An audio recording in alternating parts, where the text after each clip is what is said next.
bonde da raia, sai da tocaia, pula na baia. Agora nós vamos invadir sua praia. É, só com a vitrolinha mesmo. Mistura as palaia, bonde da raia, sai da tocaia, pula na baia. Agora nós vamos invadir sua praia. Essa geração 80, ela é rica em vários aspectos. Que a gente botava os dedos na ferida. A sair do underground, sair de ser marginalizado. Podia se fazer tudo, tudo era possível. Não estava tudo aí. Isso é Brasil. Uma vez no Morro da Urca, o Renato Russo me falou, os anos 80 eram os anos 60. Justamente porque, vamos dizer, tudo que aconteceu lá fora nos anos 60, de revolução nas artes, na moda, veio acontecer aqui nos anos 80, de repente nós tivemos uma ditadura. Então várias gerações foram sufocadas. Como aconteceu nos anos 60, a música foi catalisadora. As coisas começaram a acontecer em torno da música, mas foi para todo lado. Para a poesia, para as artes Influenciou plásticas, tudo, moda, para o né? cinema, foi tudo. Moda, cinema, literatura. É a nossa década de 60, acho que o Renato tinha razão.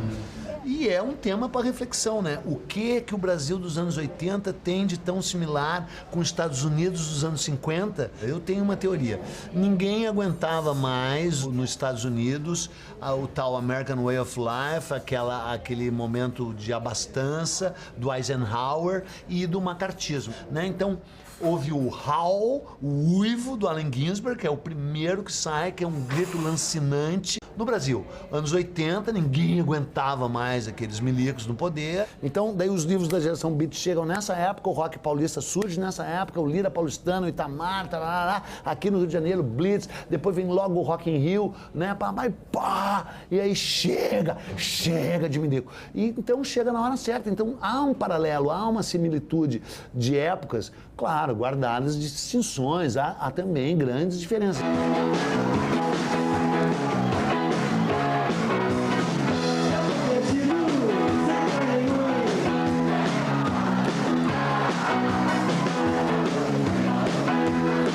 Você estava saindo de 21 anos de ditadura militar, então havia uma ansiedade por liberdade muito grande. Podia se fazer tudo, tudo era possível. E principalmente ninguém ficava esperando depender do governo, de verba pública, né, de lei Rouanet. Você fazia como você queria. Eu costumo dizer, talvez seja um exagero, mas depois da Semana de Arte Moderna de 1922... depois da Tropicália, eu digo que a geração 80 foi o último movimento cultural completo que teve no Brasil, que se vive até hoje. Daí vem a coisa da luta ecológica, que já era antiga, mas reaflora. A coisa do feminismo, que já era antiga, mas reaflora. A coisa de contestação ao machismo, que já era antiga, mas reaflora. E tudo isso. E aí isso não cabe só na luta política, né? Isso havia em tudo, na música, nas artes plásticas, no teatro. As pessoas estavam afim, no vídeo também. As pessoas estavam... Então, isso que eu falei, eu acho que tinha uma vontade muito grande de fazer, independente se você estava preparado para isso, ou com um trabalho pronto, uma formação. Não existia muito isso. Essa formação, ela era muito precária, né? Sei lá, as pessoas estavam ali indo à luta e fazendo, faça você mesmo.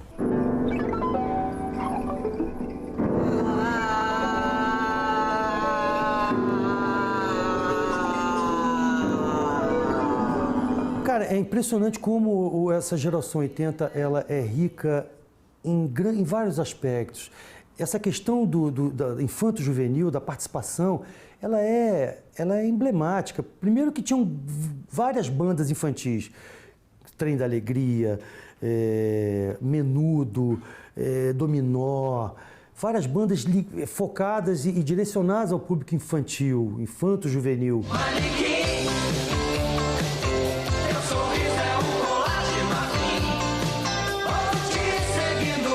Os artistas criavam para as crianças, né? Tinham uma preocupação em que as crianças também participassem da vida cultural do Brasil. O Eduardo Sec era adorado pelas crianças nessa época. Em seguida vem a Blitz. A criançada adorava aquele negócio, aquilo parecia feito para criança. E acho que a partir daí o traje também, né? Eu tinha uma galinha que se chamava, era tudo que a gente estava fazendo, aquela Titãs, né? O jeito que os Titãs se apresentavam, a criançada adorava. Então parecia que era tudo feito para criança. Não era. Eu acho que a gente nessa época criou uma linguagem que era muito abrangente. Falava com as crianças, falava com os adolescentes, falava com os adultos, falava com os rebeldes, vamos dizer assim, que estavam lutando contra uma causa. Eu acho que éramos foco de subversão, acho que a gente botava os dedos na ferida. Troque seu cachorro por uma criança pobre. Tem muita gente por aí que tá querendo levar uma vida de cão. Eu conheço um garotinho que queria ter nascido pastor alemão. Esse é o rock despedida pra minha cachorrinha chamada sua mãe. O tipo de linguagem que o rock necessita para existir sem ser um pastiche, a censura, suponho que os burocratas lá dentro tenham um sentido que era uma espécie de enxugar gelo. O primeiro disco da Blitz, ele vai para a rua com 2 faixas riscadas no vinil, porque não tinha chegado a liberação da censura a tempo, chegou um pouquinho depois, foram lançados no compacto. A censura sempre via coisas e não via outras, que eu acho que tem 1000 coisas aqui nesse disco, de várias leituras, depende da informação que o cara tem. E a gente resolveu fazer, foi uma ideia do Máriozinho, de riscar a master assim com um prego, para mostrar para o público a agressão que a gente estava sofrendo na nossa música e passar para eles, olha, tem mais coisas que não estão deixando vocês ouvirem, mas então a gente riscou isso e acabou sendo um grande gancho desse disco.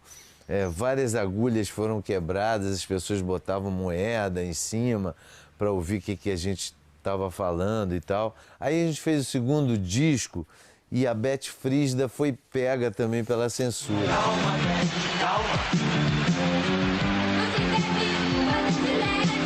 Calma, Beth, calma. E minha mãe era decana, era professora de literatura da UFRJ, e eu fiz com ela uma carta para a dona Solange, ela falando da importância, que era um documento histórico de linguagem, de uma época que os palavrões entravam de uma maneira não agressiva, mas coloquial, de uma poesia de rua, tinha que ter essa linguagem e tal. E a dona Solange parece que se sensibilizou e liberou a Beth Frígida do segundo disco.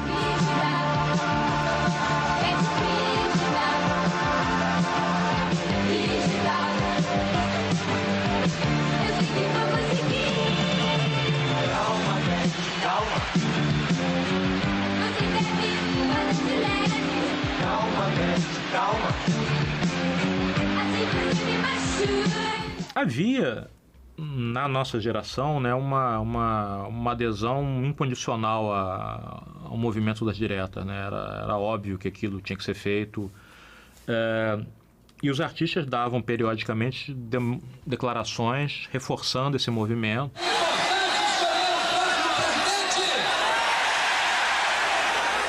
O ultraje foi mencionado pelo Dr. Ulisses Guimarães, né?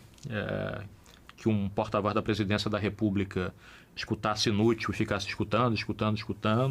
E o inútil foi certamente, as primeiras vezes que eu toquei inútil, no Lira Paulistana, por exemplo, sabe, as pessoas, alguns entendiam, alguns não entendiam, mas logo eles foram vendo que aquilo era, principalmente depois que saiu o compacto em 83, que era um bar que tocava, sei lá, o Thriller do Michael Jackson, depois entrava aquela coisa tosca,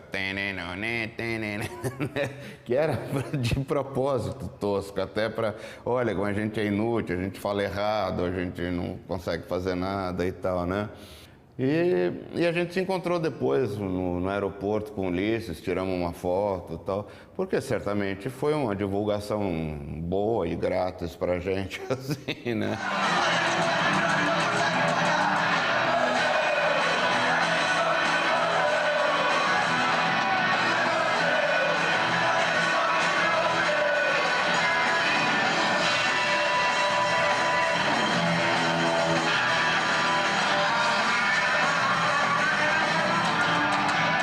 Eu acho que Brasília, até 85, na época em que a gente veio para o Rio, em definitivo, Brasília ficou cercada por tanques. Sitiada. Você tinha a entrada e saída norte, entrada e saída sul da estrada, né? Fechado. Você passava por camas de prego, soldados, tanques e ali era isso. Você não podia... Eu vi pessoas com bandeira do Brasil sendo presas. Então é muito estranho. Tipo, o Brasil entrando dentro do camburão, polícia prendendo e levando, né? E isso, bem, enfim, foi na época... Quando foi as manifestações aqui, diretas já, foi mais ou menos, né, nessa época aí.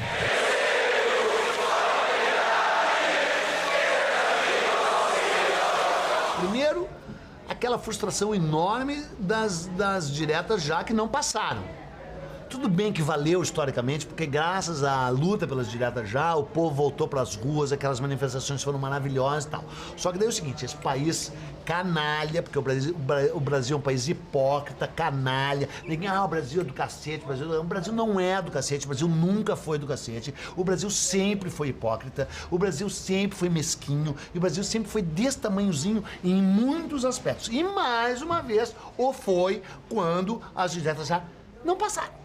Aí não passaram, embora o movimento tenha sido espetacular, maravilhoso, aí é eleito Tancredo. Acho que foi 3º ou 4º dia de Rock in Rio, Tancredo eleito. Então aquela coisa, novas esperanças, abertura, assim, a gente meio que saindo da ditadura, né? E pessoas com cabelo verde e amarelo. Foi uma redenção, porque os jovens brasileiros esperavam um grande festival de rock desde 1969, com Woodstock. Não tem Woodstock na ditadura, não existe essa possibilidade. Então, com um atraso de 15 anos, que o rock começa no Brasil, nos anos 80, esse movimento de rock como movimento, que no Brasil começa só nos anos 80, e o Rock in Rio foi, finalmente a gente tem, para mim, que sonhava com esse Woodstock, foi uma emoção enorme, né?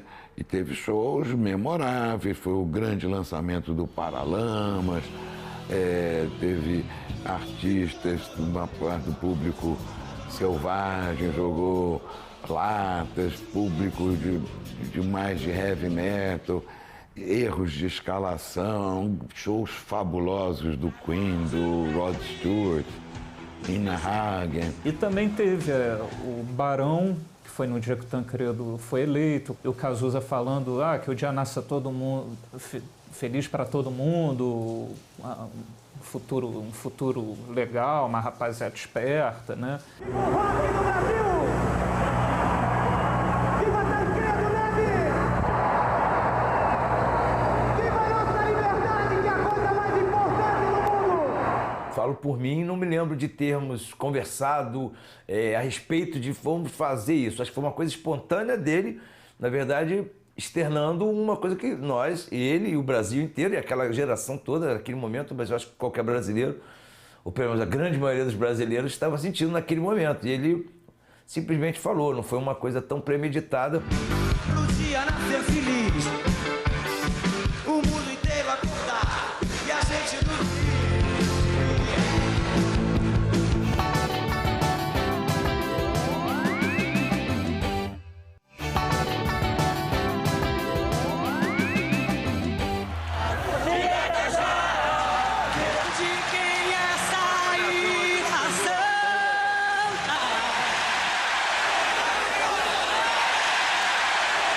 Havia, na verdade, uma esperança muito grande, né, do país mudar, realmente mudar.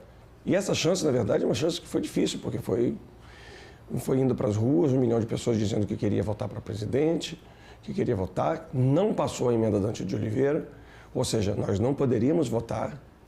Então, a solução foi uma orquestração dentro do Congresso Nacional para que realmente existisse um candidato que pudesse representar os anseios do povo numa associação civil, né? E que fosse o partido da oposição.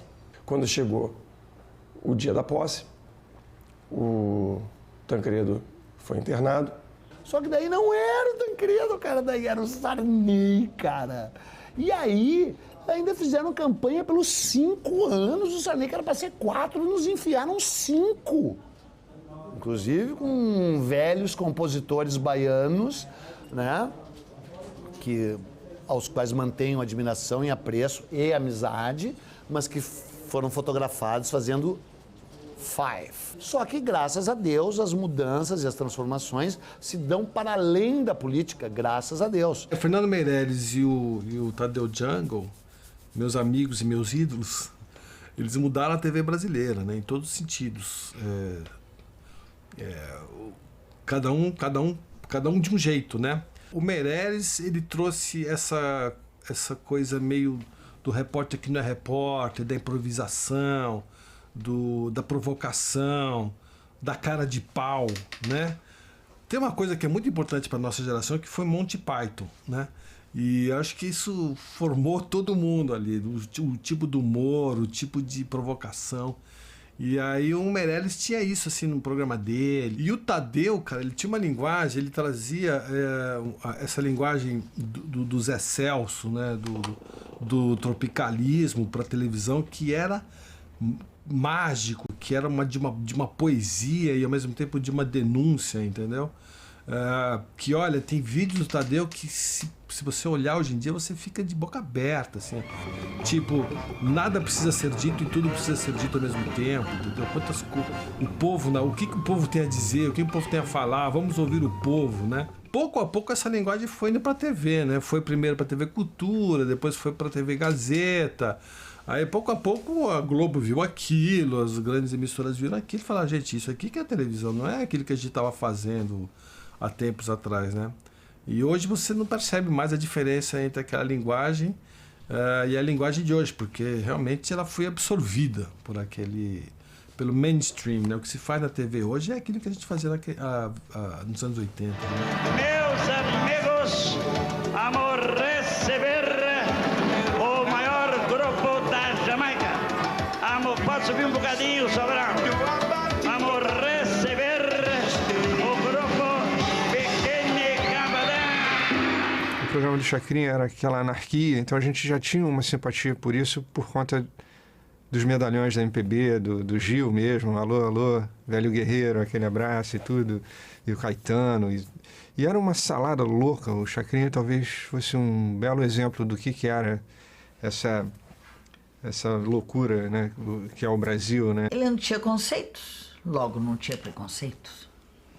E ele era absolutamente brasileiro, mas sem o ranço brasileiro, entende? Então, ele não tinha aquele ranço, não, com esse eu não me dou, porque ele é diferente de mim, aquele é brega, aquele é não sei o quê, aquele é aquilo. Ele botava tudo junto e dizia assim, ó, isso é Brasil, né?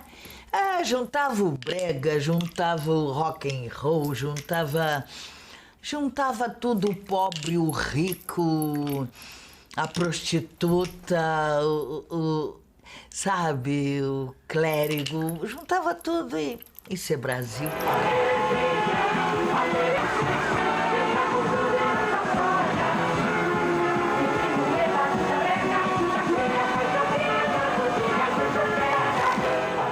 O uso de drogas também era muito popular. Eu tive um problema cedo com as drogas. Teve uma época que cocaína era uma coisa muito comum. Acho que é complicado generalizar e tal. Cada pessoa se relaciona com cada substância de um jeito diferente e tal. Mas eu achava que a cocaína trazia o pior das pessoas para fora. O que ela tinha como traço do seu efeito, o mau-caratismo. Houve um chefe de polícia no Rio de Janeiro, né, o Hélio Luz, que dizia que a cidade brilhava à noite, assim, de tanta cocaína que se cheirava. Essa é uma marca muito notável dos anos 80 na cidade. É difícil pensar em algum episódio dos anos 80 em que não tenha, pode de alguma forma, associado. Mas daí, cara, porra, surgiram esses Yuppie, né, cara? E o pior é que certos amigos nossos, muito talentosos, da Folha de São Paulo, viraram Yuppie e se vestiam naquela Mr. Wonderful, também conhecida como Ao Palhaço Elegante. E ainda por cima, numa recaída do que já tinha acontecido nos anos 70, concluindo que maconha era feio, era de morro e fedia, e que o bom era cheirar pó.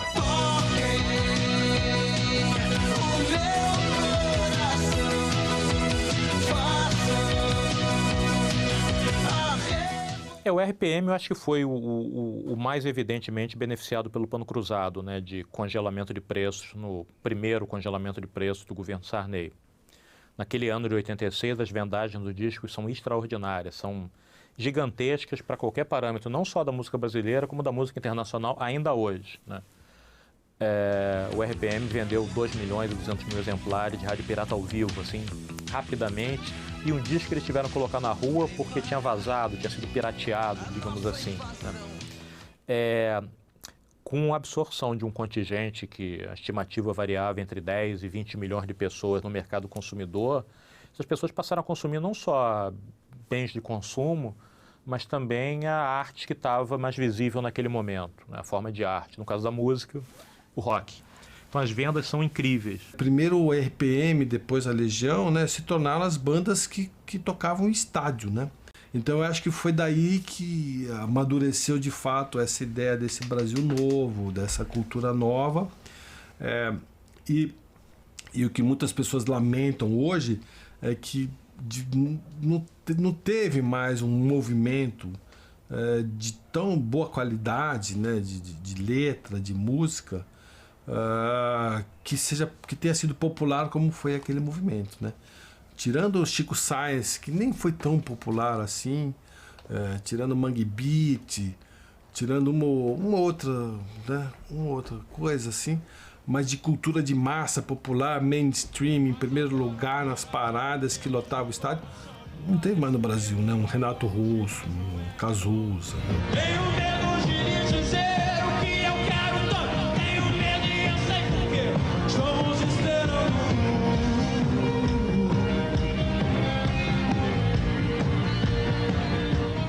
Logo quando a gente estava começando a se livrar disso, aparece isso que foi, evidentemente, na vida íntima de todo mundo, um grande fantasma, né?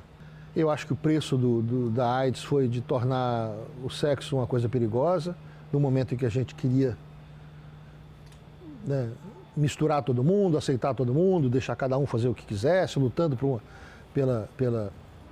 pelo respeito às orientações sexuais de toda sorte, de toda qualidade. Nossa geração pagou um preço muito alto por ter vivido o frescor da juventude numa época em que o sex and drugs não tinha nenhum rock and roll. Eu acho que a AIDS foi a maior corta-onda. Entendeu? Porque acabou aquela liberdade que a gente tinha de se atirar, né, num lago escuro, de arriscar uma parceria, né, que podia dar certo, muitas deram. Hoje você não pode arriscar muito, não pode arriscar nada. Além do fato de que foi ceifando os amigos todos, né? Então, essa perda foram muitos. Eu acho que agora o mundo mudou completamente. Nós estamos vivendo muito virtualmente as coisas. E a gente depois vai pagar por isso. Não sei como, nem que seja bom ou mal, não sei como vai ser. Mas eu acho que tudo ficou virtual, distante, objetivo, certeiro, frio, entende? O mundo mudou. E eu estou tentando mudar junto com o mundo. Acho que ainda estou jovem para isso, mas valeu a pena ter vivido. Dias sim, dias não.